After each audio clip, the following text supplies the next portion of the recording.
शांताकारं भुजगशयनं पद्मनाभं सुरेशं विश्वाधारं गगनसदृशं मेघवर्णं शुभांगं लक्ष्मीकान्तं कमलनयनं योगिविरधानगम्यं वंदे विष्णुं भवभयहरं सर्वलोकैकनाथं। जय श्री हरि विष्णु, जय श्री राधे कृष्ण। आप सभी का आपके अपने YouTube channel BK Mishra present में बहुत बहुत स्वागत है। आप सभी भक्तों को अजा एकादशी व्रत की ढेर सारी शुभकामनाएं।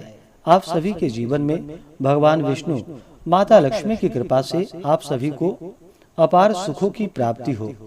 भगवान आप सभी भक्तों के इच्छाओं को पूर्ण करे। भाद्रपद मास कृष्ण पक्ष में पड़ने वाली एकादशी को इसे अजा एकादशी के नाम से जाना जाता है। जो भी भक्त सच्ची श्रद्धा के साथ इस व्रत को धारण करते हैं, व्रत में नियमों का पालन करते हैं, महात्म्य को पढ़ते हैं, सुनते हैं, तो इस व्रत के प्रभाव से जो कि अश्वमेध यज्ञ के समान पुण्य फलों की प्राप्ति होती है तथा इस व्रत को करने वाले व्यक्ति को अपार संपदा, पुत्र पौत्र आदि एवं चर अचर जीवों का भी लाभ एवं सुख प्राप्त होता है।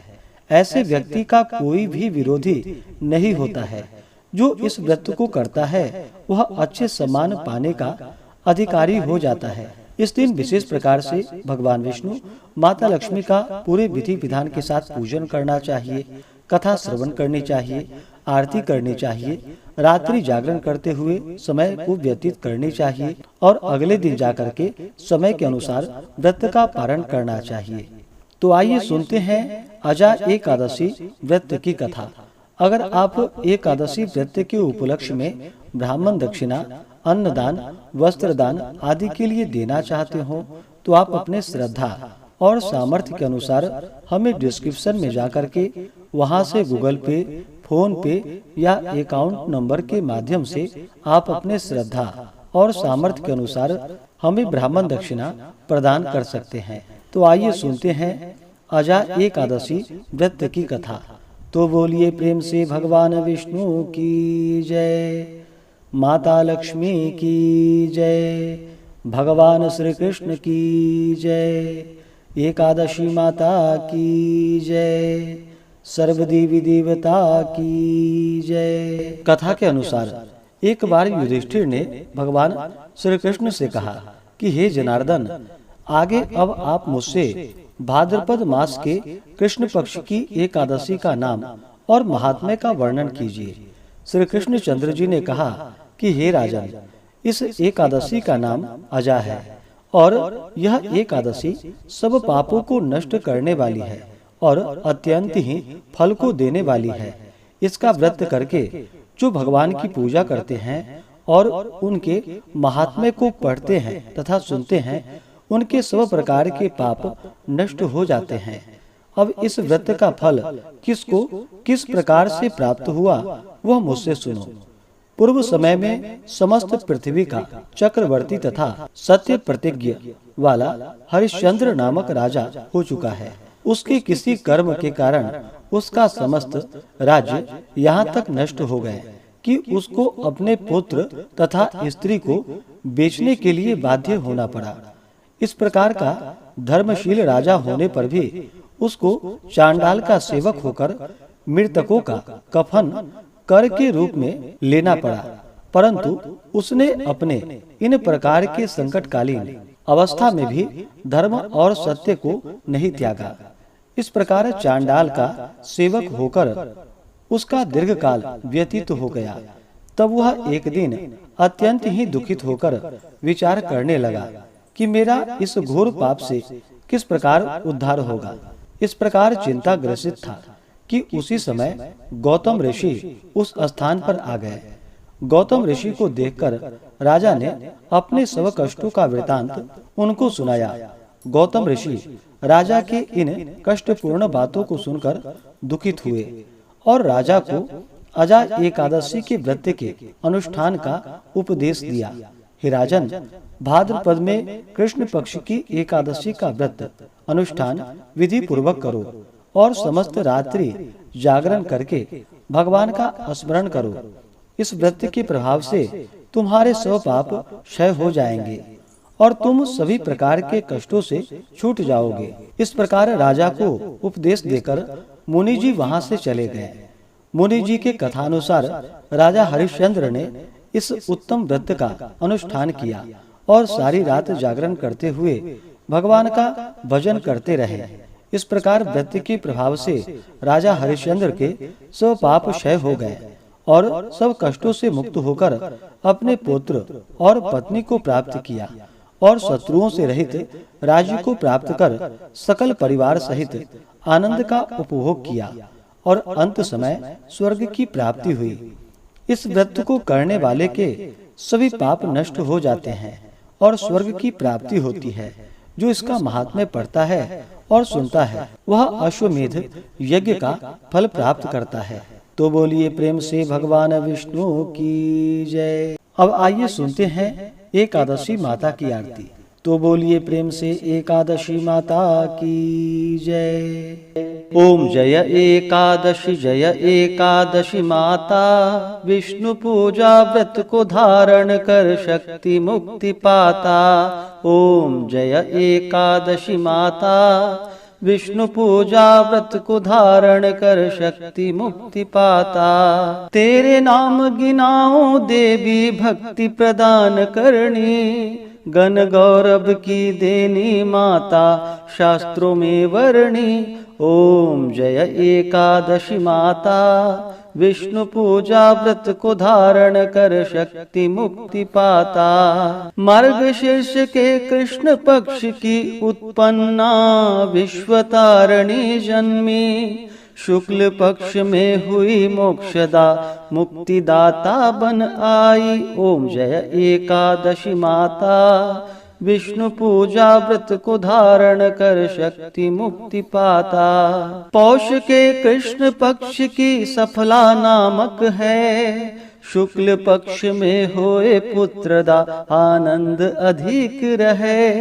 ओम जय एकादशी माता, विष्णु पूजा व्रत को धारण कर शक्ति मुक्ति पाता। नाम षट तीला माघ मास में कृष्ण पक्ष आवे, शुक्ल पक्ष में जया कहावे विजय सदा पावे। ओम जय एकादशी माता, विष्णु पूजा व्रत को धारण कर शक्ति मुक्ति पाता। विजया फाल्गुन कृष्ण पक्ष में शुक्ला आमल की, पाप मोचिनी कृष्ण पक्ष में चैत्र महाबली की। ओम जय एकादशी माता, विष्णु पूजा व्रत को धारण कर शक्ति मुक्ति पाता। चैत्र शुक्ल में नाम कामदा धन देने वाली, नाम वरुथिनी कृष्ण पक्ष में वैशाख माह वाली।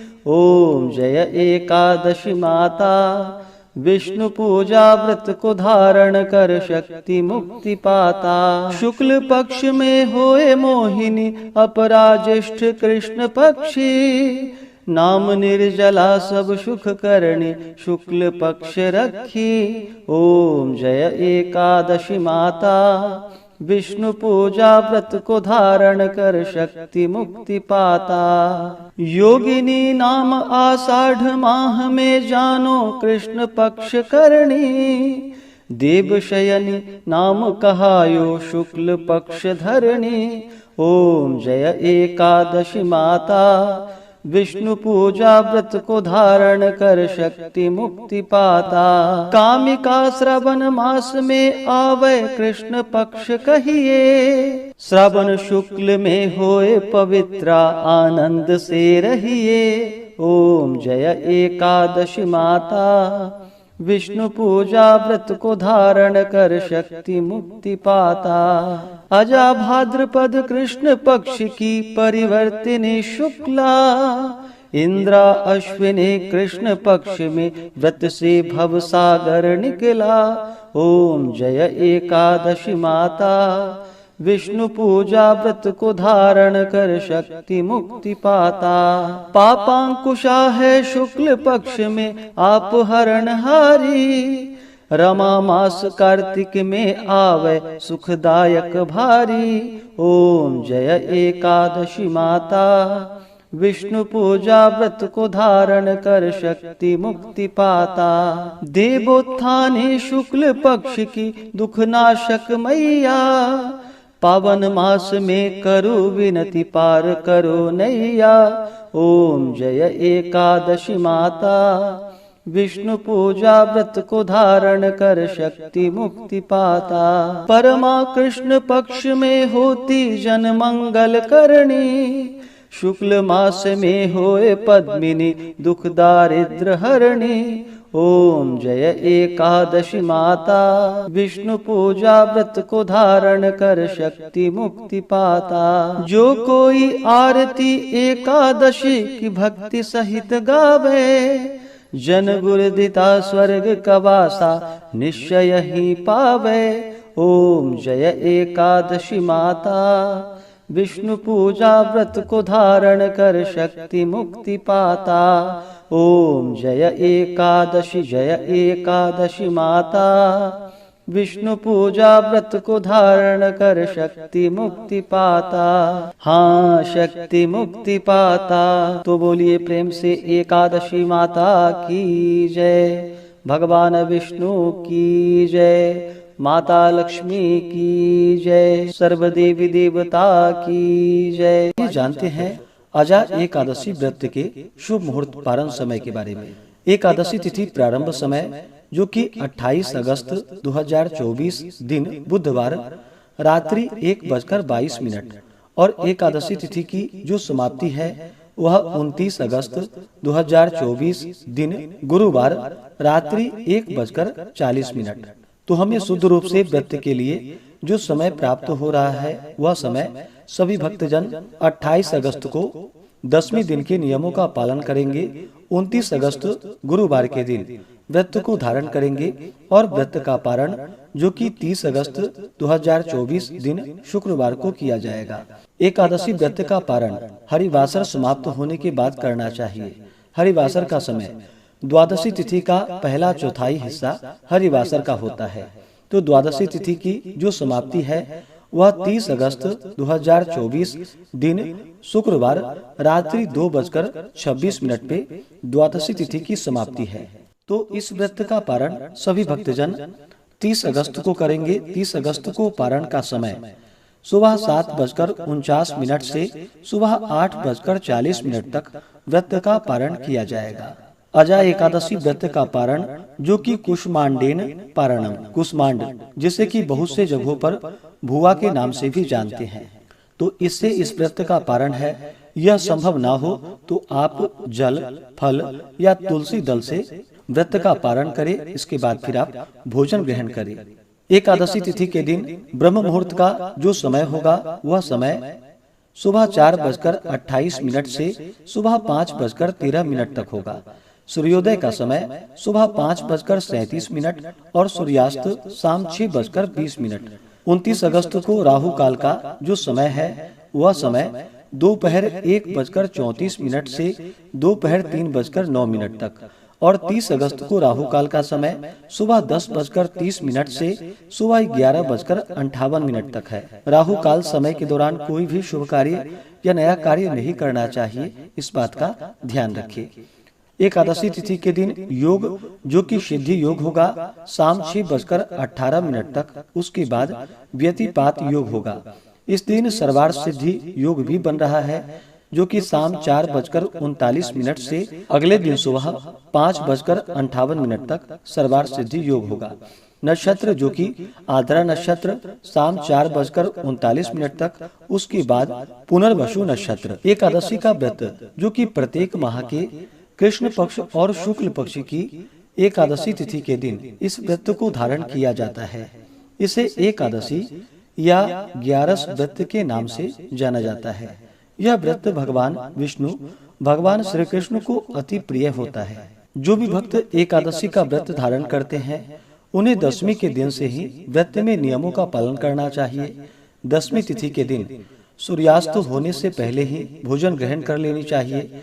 उस दिन शुद्ध और सात्विक आहार ग्रहण करनी चाहिए। 10वीं तिथि के दिन हविष्यान्न भोजन ग्रहण किया जाता है जो कि जौ, गेहूं, मूंग, गौघृत, शक्कर, काली मिर्च आदि का प्रयोग करते हुए भोजन ग्रहण करना चाहिए और सूर्यास्त होने से पहले ही अपने दांतों को अच्छे प्रकार से साफ कर लेनी चाहिए। रात्रि में ब्रह्मचर्य का पालन करते हुए एकादशी व्रत का स्मरण करते हुए सोना चाहिए और एकादशी की सुबह ब्रह्म मुहूर्त में उठ करके नित्य क्रियाओं से निवृत्त होकर के गंगा नदी में या घर के नहाने के पानी में थोड़ा सा गंगा जल मिला करके स्नान करना चाहिए।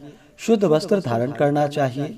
व्यक्ति को व्रत का संकल्प लेना चाहिए और भगवान विष्णु से प्रार्थना करनी चाहिए कि हे भगवान विष्णु, आज मैं अजा एकादशी का व्रत धारण करने जा रहा हूँ या करने जा रही हूँ। इस प्रकार से भगवान से प्रार्थना करें कि यह व्रत मेरा निर्विघ्न पूरा हो, हमें पुण्य फलों की प्राप्ति हो।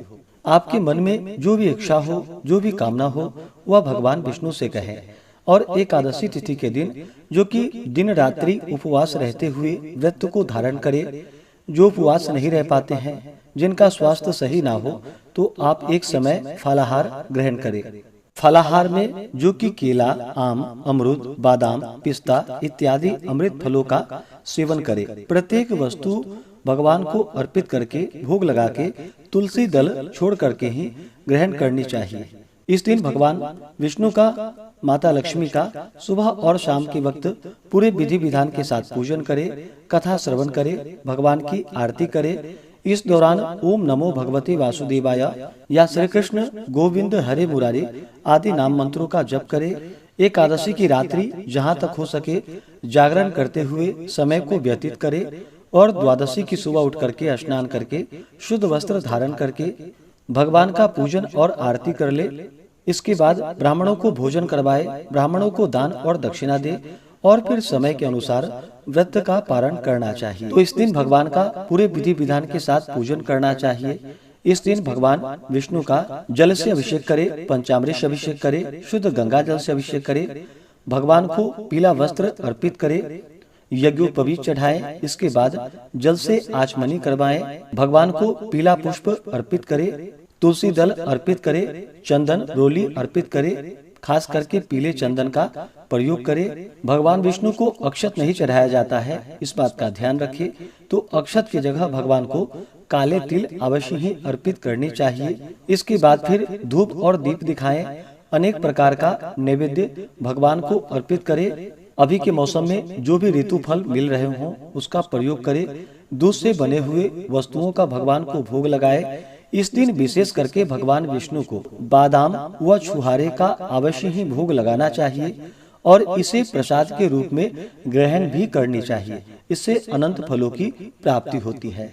भगवान को नैवेद्य प्रसाद अर्पित करके उसके बाद जल से आचमनी करवाएं।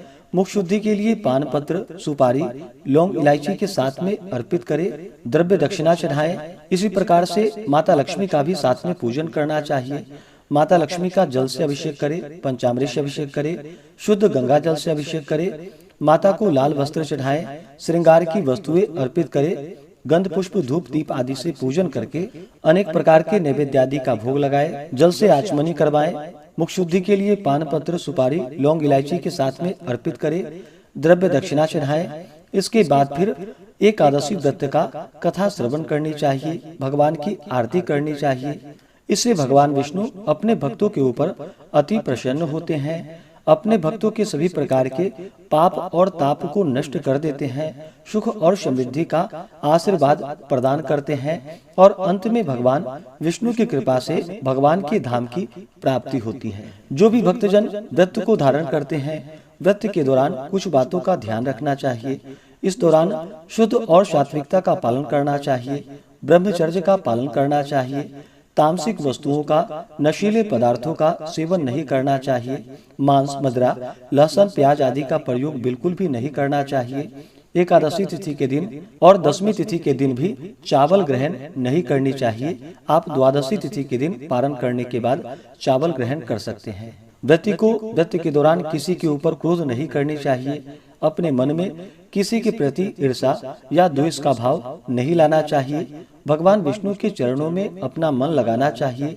जहाँ तक हो सके व्रत के दौरान भगवान के नामों का स्मरण करते हुए भजन कीर्तन करते हुए समय को व्यतीत करनी चाहिए। इस दिन मिथ्या भाषण नहीं करनी चाहिए या किसी ऐसे व्यक्ति से बातचीत भी नहीं करनी चाहिए जो कि दूसरे की निंदा करते हों, अपशब्द कहते हों या चुगली आदि का कार्य करते हों। उनसे दूरी बना करके रखनी चाहिए और भगवान का पूरे विधि विधान के साथ पूजन, कथा श्रवण, आरती आदि करनी चाहिए। इससे भगवान विष्णु अपने भक्तों के ऊपर अति प्रसन्न होते हैं और अपना कृपा प्रदान करते हैं। तो आशा करता हूँ कि यह जानकारी आपको अच्छा लगा हो। ऐसे ही ज्ञानवर्धक जानकारियाँ प्राप्त करते रहने के लिए, व्रत पूजा के बारे में जानने के लिए, कथा को सुनने के लिए चैनल पे अगर आप पहली बार आए हैं तो चैनल को लाल बटन दबा करके सब्सक्राइब करें, साथ में बेल आइकन घंटी को दबाएं ताकि आने वाली वीडियो का नोटिफिकेशन आपको समय से मिलता रहे। वीडियो को लाइक करें, शेयर करें। सुखी रहें और स्वस्थ रहें। जय श्री राधे कृष्ण। धन्यवाद।